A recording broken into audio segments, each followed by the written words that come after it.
Hello, hi there, happy Monday. So it is the Monday after Easter. It, just became April recently. So I really wanted to film like a March wrap up. But then I was like, I haven't filmed a wrap up for like this whole year so far. So I thought it'd be cool to do like a quarter year wrap up and kind of go over all the books that I've read in January, February, and March. So yeah, I thought that could be like a fun thing, just like kind of go over all of them, give my really, really smart giant brain thoughts. Let's just get into it. I have my iPad here. Let me show you the stickers I just put on it recently. It's so cute. I'm in love with it. God, now thinking about the fact that I read 30 books and I'm gonna be talking about it right now. Okay, this is gonna be like, I'm gonna try to be snappy with this, okay? Like, I'm really gonna try my best. So, the first book I read this year was The Whisper Man by Alex North. I ended up giving this 4 out of 5 stars. I really liked it. It was like, I feel like I never know what I'm getting into when I'm reading like thrillers or mysteries. I'm going like this because I don't fucking know the difference. Like, I literally don't know the difference. Or like horror. Like, I'm sure I wouldn't very much know the difference if I just, read 3 distinct books from each genre, but I guess you could call this more of like a thriller. It kind of is like a little supernaturally, but yeah, it was good. It was kind of spooky. It wasn't like, I don't know, it definitely like captured my attention. I remember I like read it really fast and it was like really good and fast paced, but it also just like didn't feel like a 5-star book, but it was really good. I liked it. Oh God. Next, I read Palo Alto, which I feel like if I don't read a worse book this year, which I really hope I don't want to read bad books, but I hated Palo Alto. I gave it 1 star, and I feel like it'll definitely be the worst book I read this year, possibly. It's possible. I read Palo Alto because one of my best friends told me to read it because they read it in like middle school and like liked it. And that's when I wanted to read Palo Alto, was like in middle school. And I know if I read Palo Alto in middle school, I would have like, romanticized it a lot, but like now being 20 years old, I'm like, this is the worst thing I've ever read in my life. Like, it's so bad. So, yeah, I recommend skipping it. It's just not good. The next thing I read was This One Summer, which is a graphic novel. I ended up giving this 2 stars, mostly just because the art was really beautiful. Like, the illustration was amazing, but just the storyline wasn't really all that. It really just wasn't like cohesive. There was like little problems that never got fixed, and the characters weren't really likable. So it was just The next book I read was The Power of Now. I gave this 3 stars. It was pretty solid. Like, I don't know, I really liked the beginning of the book a lot better than just like kind of the end, where it kind of just like dragged on and it kind of felt like it was just saying the same thing over and over again. Whereas like in the beginning, like all the initial thoughts were there and I felt really good and present reading this book. Like, I really enjoyed a lot of it, and that's why I gave it 3 stars. But it definitely, I don't know, it didn't have to be that long, like as long as it was. And it also was just like, there were just certain parts that I didn't agree with and that were like a little preachy about things that I was just like, I don't really care. Next thing I read was a reread. I think now I've reread 3 books ever. So I just like was never a big reread person, and so now this was the second reread of mine. So I read Perks in like middle school, and I still had like knowledge of what it was about, but I didn't like fully remember. And I read Perks again, and I really liked it this time around. I just thought it was so good. It just felt good. I don't know, I just really liked the narrator. it was just so good. I gave it 5 stars. I actually wrote a whole review on Goodreads. If you want to see it, follow my Goodreads down below. I literally log all the books that I read every second of every day. It's like my fucking most used app for no reason. So anyway, the next book I read was City of Girls. I gave City of Girls 4.5 stars. I have so much to say about this, but you know, I'll keep it brief. This book, I was like, I literally bought this book for no reason. Like, I bought it because I saw it just like floating around, and I saw some people talk about it. I looked it up on Goodreads and it had like pretty good reviews, but I bought it for no reason. I didn't really know what it was about, like whatever. And I wasn't like, it was just one of those books that you get and then you're like, I'm not really gonna read this that like soon or anything. And then I read it and I was so captivated by it. Like, I loved this book. Like, I really thought this was gonna be a 5-star book for me, like, the whole time. And I really think it would have been if it weren't so long. The ending definitely didn't work for me. And it was like sad. Like, I was like, I haven't felt this way about a book in like a long time. Like, I was thinking about it all the time.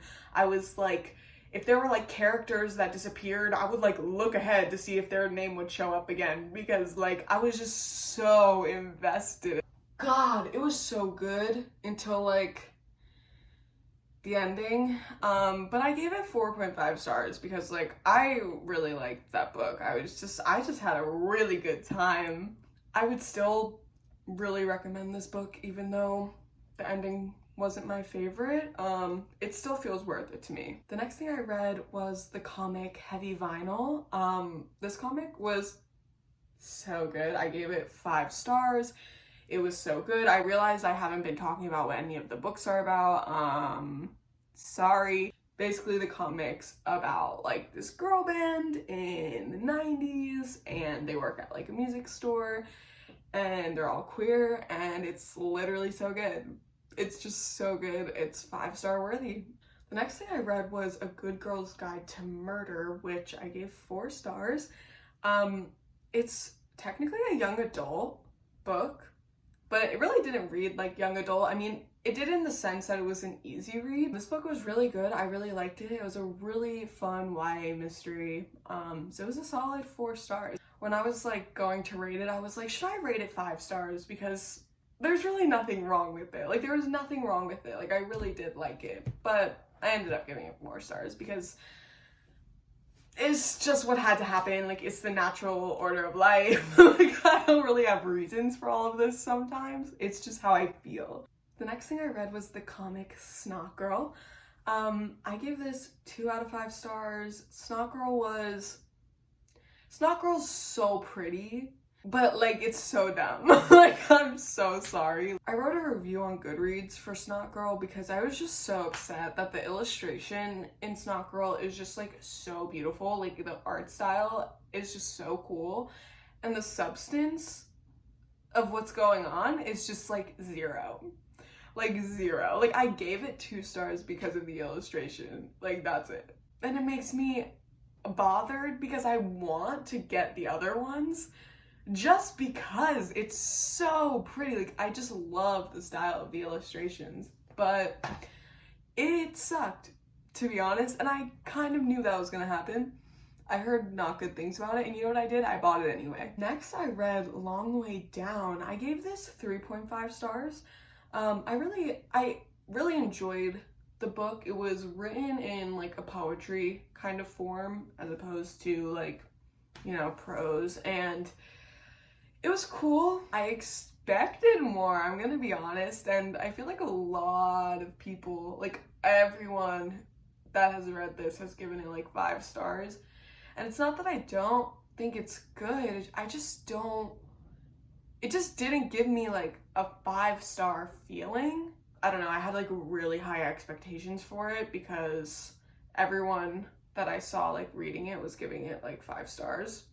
So I had really high expectations, and it's not that it was bad, it just wasn't 5 stars to me. It was like a 3.5 girly, you know? And that's just how it is sometimes. Next, I read the graphic novel Safe Sex. I ended up giving this 4 out of 5 stars. I really liked this just because it was like a lengthier one and it had like a really interesting and unique story. It's basically, it was about like, God, it's so funny because like I don't know how I would ever explain what this is about. Basically, if I had to like try my best to explain what the fuck this was about, it basically was about this like, it's about like kind of like this alternate reality where in this reality a sex club got like found out about and demonized, and there's this whole other like order, I forget what it's called or like what the group calls themselves, but that basically like tortures people into like not wanting to be sexual or be like proud of their sexuality and like open about it with others, and you know, like literally torturing them. And it's horrible, but it's a very interesting concept of, you know, how people see sexuality and how people treat it. Very interesting stuff. So I give it 4 stars. It was pretty solid. Next, I read Saga Part 4. I gave this 3.5 stars. I thought it was pretty solid. And I really like the Saga series. I find them really entertaining, and I really like the universe and like the world they're set in and like the world building of it all. And I saw when I was reading reviews about this, a lot of people being like, this was my favorite one, like this one had so much action. And this was the one I rated the lowest, I think, out of all of them that I've read so far. And I honestly don't even remember why. Like I wish I could tell you why, but like I don't remember. So anyway, moving on. Next, I read the graphic novel Avatar: The Last Airbender. What's it called? The Promise. Yes, that's what I read. So The Promise is basically the comic that follows right after the TV series ends. So I rewatched Avatar again, and then I got that comic and I decided to read it. I gave it 5 stars. I love the Avatar comics, and I pretty much like subjectively give them 5 stars every time. Like if they're not good, it doesn't matter. I'm just having such a good time while reading it that like I'm not like really judging the character of the work or the, you know, integrity of it all. I'm just like, this is so fun, so I just give it 5 stars. So do it that way you will. The next book I read was Written in the Stars, which I read twice. I gave it 4 stars the first time I read it, and then I read it again and I gave it 4.5 stars. But I think I like rounded it up to 5 on Goodreads. I literally loved this book. It was just so nice to read a sapphic romance. It was just like, oh my god, it was just so good. Like literally it was just everything I could ask for, except the ending. The ending was just like, okay, you know, but everything else literally perfect. Like literally so good. I had so much fun. I literally read it twice because I was like, God, I just wish there was another book like this. Like I just wish there were more sapphic, modern, like contemporary romances. Like, oh, it was just so fucking good. I tried to get like all my friends to read it and everything. My one friend started reading it and we made pic crews of the characters and everything, because I was like, how do you see the characters? And like I was like, I see like this one character exactly how they're explained in the book, but this other one I see them totally differently, and this is how I see them. And we made pic crews of the characters. I'll put them right here actually. This character is supposed to be Elle, and this one's Darcy. These are the ones I made, and I'll show you guys the ones my friends made, which is honestly so funny because they ended up looking like pretty much exactly the same, which is silly because we imagine them very similar. But yeah, I love this book. I mean, a lot. I mean a lot. The next 3 books I read were the Avatar: The Last Airbender, The Search comics. So just The Search Part 1, 2, and 3. And I gave it all 5 stars. It was super good. So basically The Search follows The Promise. So it's also in order. And it's essentially like they go looking for like Azula and Zuko's mom, and it was a really fun one. I loved it. It was a good time. So then I read the Kyoshi novels. I read The Rise of Kyoshi. I loved it. It was so good. I gave it 4 stars. My favorite part was definitely just like learning about Kyoshi and like her history. Like before, when I just knew about her, I kind of just like blindly loved her because I mean she's Kyoshi. But like knowing about her and the romance in this book, it's also like a sapphic romance, and it's so good. Like I feel like honestly it was one of the best parts of the book because it was just like very organic and authentic and good and friends to lovers, and it was just so good. It was amazing. I loved it. So after The Rise of Kyoshi, I read The Shadow of Kyoshi, but in between that, I read Girl Interrupted, which now that I'm realizing is another reread of mine. So I guess I've reread 4 books, not 3. Wow, look at me. But yeah, I reread Girl Interrupted. I was just like looking on my shelf, looking at it, and I was like, I haven't read this since I was like 13, so I'm gonna read it, and it's really short, and it was really good. I gave it 4 stars. It was good. That's all I have to say. It was good. Yeah. So next I read The Shadow of Kyoshi, which I gave 3.5 stars. Overall, I really liked this series. I really hope that we get more. Because you really only get this like tiny chunk of Kyoshi's life, which is like the beginning of her life till, you know, early 20s, late teens, basically. But I feel like I feel like what fell flat for me in the Kyoshi novels was, one, the writing style, which I know a lot of people actually really like about these novels, but for me it was just like some part of it was kind of off-putting. A lot of like I would get confused a lot of the time while I was reading it, and certain things like, you know, the explanations of like writing the fight scenes or writing the bending was just not always really comprehensible. So yeah, and the pace wasn't like my favorite a lot of the time, and I really wasn't super satisfied with the ending.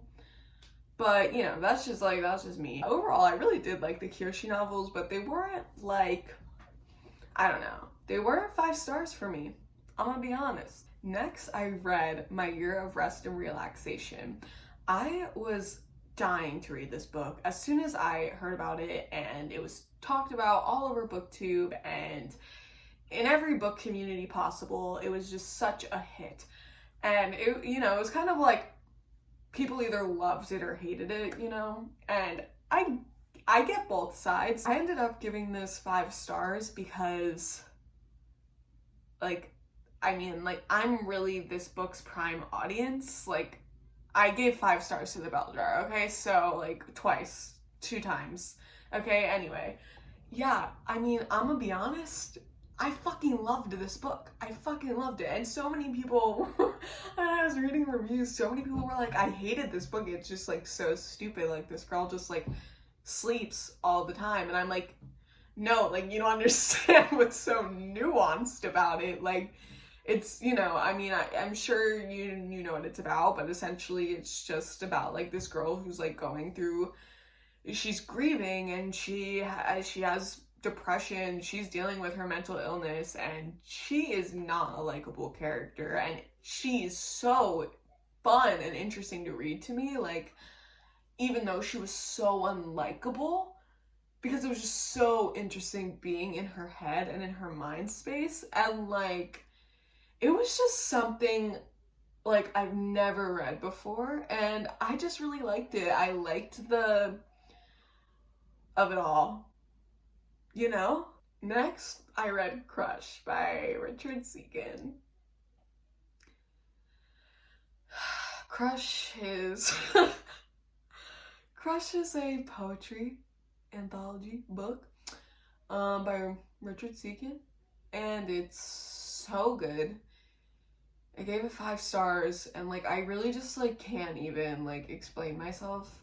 It was just so good. It was one of the first books in a while that I cried at, and like I'm just like I don't really cry that much while I'm like reading. Like if something's like really emotional, like I'll like tear up a little, you know? Like I feel like I often like kind of like tear up a little, but I don't like tears don't be rolling down my face like that. And they were for Crush by Richard Seekin. This book was so good. It was incredible. It was everything. It was show-stopping. It was like never been done before. God, it was painful, honestly. But it was so beautiful. So yeah, I suggest reading it. I really do. So now we're getting to like kind of recently, like past month or so. So next, I read Everything I Never Told You by Celeste Ng. I ended up giving this 3.5 stars. I did like this book, but it wasn't my favorite. It was just like, it was slow. It was a character study rather than like a more plot-driven novel. And it was just like all right for me. It's essentially about this Chinese American family whose daughter dies, and it's not like a mystery at all. It's like their daughter's dead. It's confirmed. They know how she's died. It's in a really tragic way, but it's like confirmed in the beginning. Like it's not like mysterious or anything. And then it just kind of follows the family and how they kind of like ended up as a family and how their life is now and all of that. So it was good because it was good. Like Celeste Ng's writing is good, but it wasn't like the novel for me. Like I wasn't like super into it while I was reading it. It was just okay. The next thing I read was Friday Black, which is essentially a bunch of stories. It's like a short story collection, and the best way I know how to describe it is how my friend described it to me when they like recommended it to me, which is kind of like almost like a Black Mirror-esque book of short stories. Basically, it's just a bunch of like stories that are just like super thought-provoking and definitely feel like Black Mirror. I gave it 3.5 stars. I rounded it up to 4 because the stories that I really liked, and they were super thought-provoking and fucking weird and super interesting. But I ended up, when I like looked at like all the stories that I really liked compared to like what I, didn't really jive with, I ended up really only liking half of the stories. So I was like, okay, ratio-wise, it just feels like a 3.5 to me. So that's what I gave her. So the next thing I read was Fun Home. I ended up giving this 3.5 stars, and then I rounded it to 4, and I've been thinking about it ever since because I'm just like, why did I give it 3.5 stars? So I think 4 stars is my final answer. I'm gonna give it 4 stars. Fun Home's always something I've wanted to read because it's a comic, and it's, being in the theater community, I've always known the musical, and I've known a lot of the music, and I've known like the basic premise of the plot, and I've always heard how good it is, and then obviously like Alison Bechdel and the Bechdel test, and there's just so much to know, so I've been wanting to read it for a while, and it was really good. It wasn't what I expected, I'm gonna be honest. It really wasn't exactly what I expected, but I mean, it was good. It was, a beautiful telling of her childhood, and you could definitely tell just like, I feel like I would like the musical better, to be honest. Like I wasn't obsessed with the comic just because, I don't know, it wasn't like, I feel like I didn't connect with it as much as I thought I would. But I definitely still like saw so much of the value in it and the vulnerability of it all, and I really loved how she like, I don't know, you could definitely tell that it was a therapeutic thing for her, and how she connected all these things together in her life that like, I don't know, created her whole person and her whole like, how her like childhood affected her adulthood, and it was really interesting. It was really good. The next book I read was another reread of mine. So exciting. I have her right here, which is Fangirl. This is actually, I have 2 copies of Fangirl, and this is the one I've never read, so I ended up reading this copy. This is the exclusive collector's edition.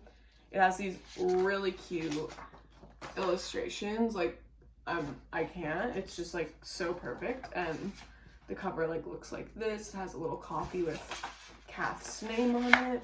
Here's the art on this side, but yeah, it was so good. So the first time I read this was also like when I was like 13 or something, and I gave it 5 stars. I remember really liking this book. This time around, I gave it 4.5 stars. I thought it was just so good. It was comforting. It was fun. I love the main character.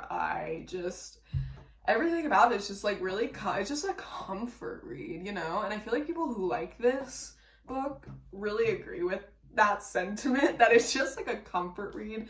I really like Rainbow Rowell's writing. I've never read anything else by her, but yeah, it was a good time. I liked reading this one. So this is the last thing I've read. I just finished this book today, literally, so exciting stuff. So the last book I read was Then She Was Gone. I gave this 4 stars. This book was fun. This book was super fun, super mysterious. It was so good. It was so fun. Every time I was reading it, I couldn't put it down. Like, I could not. But I gave it 4 stars because it was super predictable. Like, I knew everything that was gonna happen. So there was that, you know? There's that factor. And there were like certain parts of it that I was like, I wish were like a little more fleshed out. But overall, I really liked it. It was pretty solid. I had a good time. So yeah, those are all the books I've read so far in 2021. And I'm so excited to keep reading so many good books. I've been on a roll, so I'm super excited. I'll see you guys in my next video. Bye!